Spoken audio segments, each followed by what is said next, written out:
यह बात उस समय की है जब गौतम बुद्ध अपने दो शिष्यों आनंद और देवदत्त के साथ देश की लंबी यात्रा करने के लिए निकले हुए थे। वह एक गांव में पहुँचे। वहाँ पर उन्होंने एक जमींदार के घर के सामने अपना डेरा डाल दिया और वह वहीं पर अपने शिष्यों के साथ अपने धर्म का उपदेश देने लगे।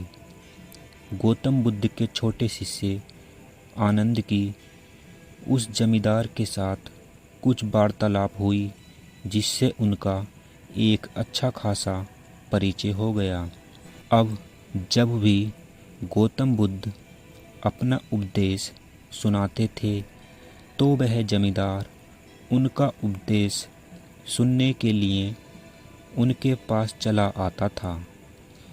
आनंद कभी कभी उनके घर भी चला जाता था। जमींदार बहुत ही अमीर आदमी था। उसके पास दुनिया के सुखों का सभी सामान उपलब्ध था, जैसे कि अच्छा घर, जमीन, जायदाद, बाग बगीचा, परिवार, बच्चे, सब कुछ था। कोई भी ऐसी चीज़ नहीं थी जो उसके पास ना हो। आनंद इतना सब कुछ देखकर गौतम बुद्ध से बोला कि आप तो कहते हैं कि संसार में सब दुखी हैं, लेकिन जमींदार साहब को तो कोई दुख है ही नहीं। उसके पास तो सुखों के सभी साधन हैं। गौतम बुद्ध ने हंसते हुए कहा कि आनंद, इस संसार में कोई भी सुखी नहीं है। किसी न किसी दुख से सभी लोग पीड़ित हैं। तब आनंद बोला कि गुरुजी, जमींदार साहब को तो कोई दुख है ही नहीं। फिर गौतम बुद्ध ने कहा, हे शिष्य, इस संसार में धन दौलत से सुख नहीं मिलता है। कुछ लोग अपने आप को सुखी दिखाने के लिए धन का उपयोग तो करते हैं, लेकिन वह इस धन से सुख प्राप्त नहीं कर पाते हैं।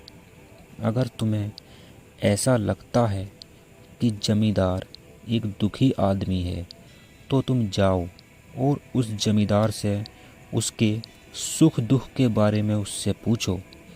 आनंद ने गौतम बुद्ध की बात मानी और वह उस जमींदार से पूछने के लिए चल पड़ा। उसने देखा कि जमींदार साहब अकेले बैठे हुए हैं। आनंद भी उनके पास जाकर बैठ गया। फिर आनंद ने जमींदार साहब से बातचीत शुरू कर दी और उनसे पूछा कि आपको कोई कष्ट तो नहीं है। इतनी बात सुनकर जमींदार साहब की आंखों में आंसू भर आए और उनका गला रूंध गया। आनंद उनको आश्चर्य से देखने लगा। जमींदार साहब ने दुख भरी आवाज़ में अपनी कहानी सुनाई और बोले,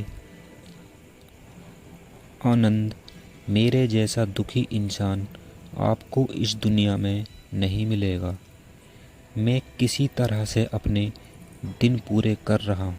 मेरी पत्नी है, मैं उसे बेहद चाहता था। एक बार वह बीमार पड़ गई। उसकी हालत बहुत नाजुक हो चुकी थी।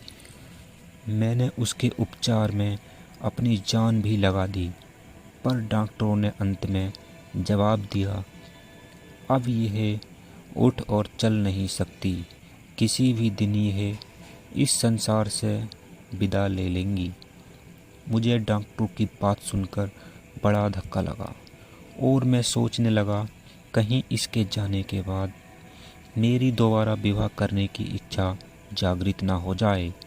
अतः मैं अब वह काम करूं जिससे कि मेरी इच्छा उठने का प्रश्न ही ना रह जाए।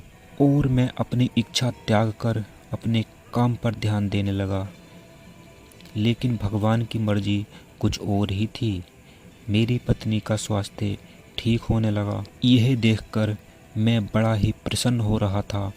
बाल बच्चे तो थे ही, कमी किसी बात की थी नहीं। कुछ दिनों बाद पत्नी एकदम स्वस्थ हो गई। मैंने मन ही मन ईश्वर को धन्यवाद दिया। लेकिन उसके कुछ दिनों बाद उस पत्नी ने मुझे नकार दिया। मैं सब कुछ देख सकता हूँ, सब कुछ समझ सकता हूँ, पर कुछ बोल नहीं सकता।